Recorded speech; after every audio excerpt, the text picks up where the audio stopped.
So I think Washburn over the weekend wrote something that came from either Jaylen Brown or his camp. I mean, he doesn't quote anyone in the story. I mean, quoting Jaylen Brown, he quoted an old Jaylen Brown quote and quoted some things from the past. He didn't have any fresh quotes from Brown or his people, but it reads like he spoke to someone, close to Brown. And so I think Washburn's story over the weekend really portrays Brown's side in the whole thing. Washburn writes that Brown was still reeling over what he perceives as a slight and lack of respect from managing director Grant Hill and USA Basketball. He wanted to point out this isn't about Derek White, however. White was chosen to replace the injured Kawhi Leonard just a few hours after Leonard was sent home to fully recover from a nagging knee injury. Brown expressed disappointment with a series of tweets after White's selection, but it was referring to the entire selection process. Brown wasn't on the selection list, but Phoenix guard Devin Booker and Indiana guard Tyrese Halliburton were, something that privately bothered Brown. It also served as an annoyance that Brown was left off the All-NBA team, despite the Celtics going a league-best 64-18, while Booker earned third team as the Suns were one of the more disappointing teams in the NBA. Also, Brown pointed out the potential politics involved in the Team USA selection. Nike is a sponsor, and there is a perception that the shoe company would prefer, again, Grant Hill, to fill the roster with its athletes. Brown is a shoe free agent who has criticized Nike in the past. Does Team USA want Jaylen Brown, who has made controversial and political statements in the past, on the world stage to express his opinions? Do politics have anything to do with Grant Hill's decision? Of course they do, says Washburn. The choice of Kawhi Leonard to begin with was a curious one because of his recent injury history, and it was no surprise he didn't make it through training camp. Washburn writes that Brown is probably the best candidate to replace Kawhi Leonard because their games are so similar, and Brown is 5 years younger. White is an excellent choice because of his versatility and ability to defend and flourish in multiple roles, but this is another case where Brown feels he's being discriminated against because of his beliefs and a personality that some would classify as surly. Brown is disappointed that players who are his perceived peers, and even those who have accomplished less, were presented automatic invites to the team. Your thoughts there? I'll just stop there. Your thoughts? Yeah, it's all coming from Jaylen Brown, and I think part of it is damage control because he realizes what he did last week and going as public with this as he did on the day that Derek White was named to the team made him look like a bad teammate, and he was a bad teammate. Jaylen Brown was a bad teammate for taking this so public. It's not that he intended to, right? And that's kind of the point of the Washburn, story. It's, well, he's not really mad at Derek White. He's mad at the process, to which I would say Jaylen Brown has every right to be mad about the process. He should be there over Kawhi Leonard. He should be there over Halliburton and Booker. I'd argue he should be there over Anthony Edwards. I probably won't win that argument here because I know he's your guy, but that's how I feel about it. He should be there. The problem is he indirectly made this about Derek White's selection. That's the issue here. That's the problem. And I'd say that he continues to compound the problem by not publicly, clearly supporting Derek White, unless I've missed something. I haven't heard it. If he wants to be obtuse or sort of passive-aggressive about Nike or USA Basketball and not directly take those things on, it's weaselly, but we get it. Okay, those are big, powerful things, and you got to tread lightly. There's no reason to be obtuse about Derek White. Why don't you just give him one of those 100 tweets that you gave Anthony Edwards? Just do something like that, and that's simple. What if you don't believe it? So it's like that's one that I would say, come on.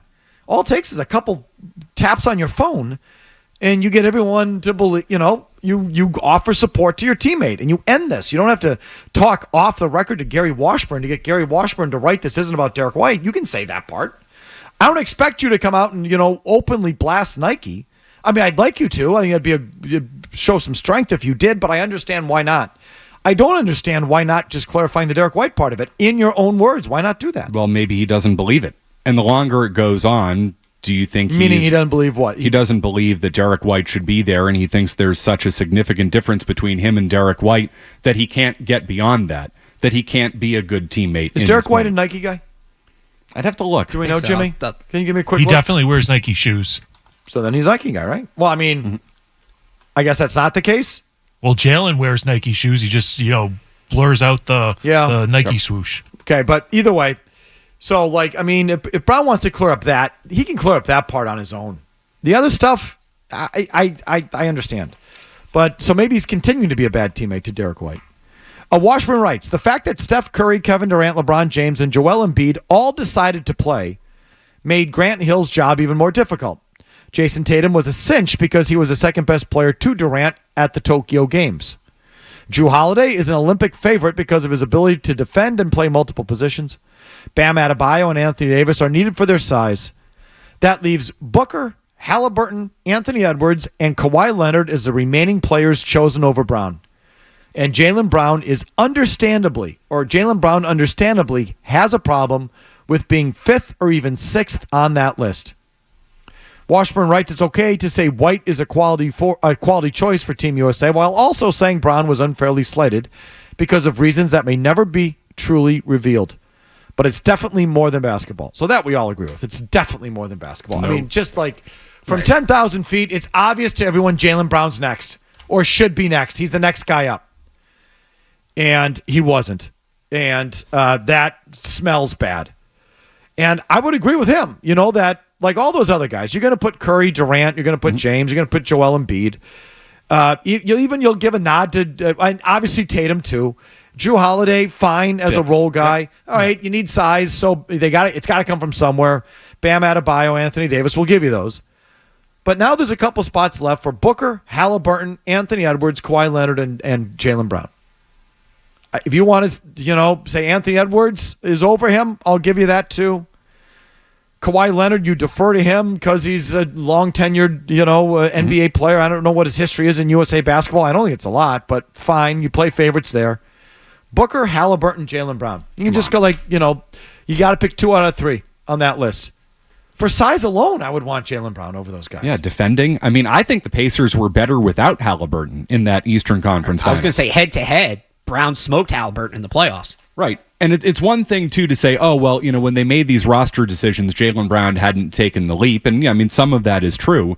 But you had an opportunity to right a wrong when there was an open roster spot. Jaylen Brown is one of the 12 best players on planet Earth right now, let alone America. I mean, why wouldn't you want Jaylen Brown the way he played with his defending, everything? Jaylen Brown can help you win a gold medal, which theoretically, Mike, is what you're there to do. But I think we now all realize. Yeah, this isn't this. To me, the selection of the team is much more interesting than the team. No doubt. Or the games. Like, unless I'm surprised. Well, they barely got by Australia. I was just going to say, they had a second straight underwhelming day today where they only beat Australia by 6. So who knows? Maybe these games will be closer than I think, which will bring me to them, and then I'll pay attention to the games. I'm not going to watch blowouts. But as it stands right now, again, the selection, the cattiness, and the back and forth, and just the soap opera nature of the NBA as it relates to the selection of the team is, I think, some good stuff. If you like that clip, check out more videos from Felger and Maz here. For more Celtics analysis and opinion, hit this playlist. And for all the latest from the Sports Hub, download the app at 985thesportshub.com.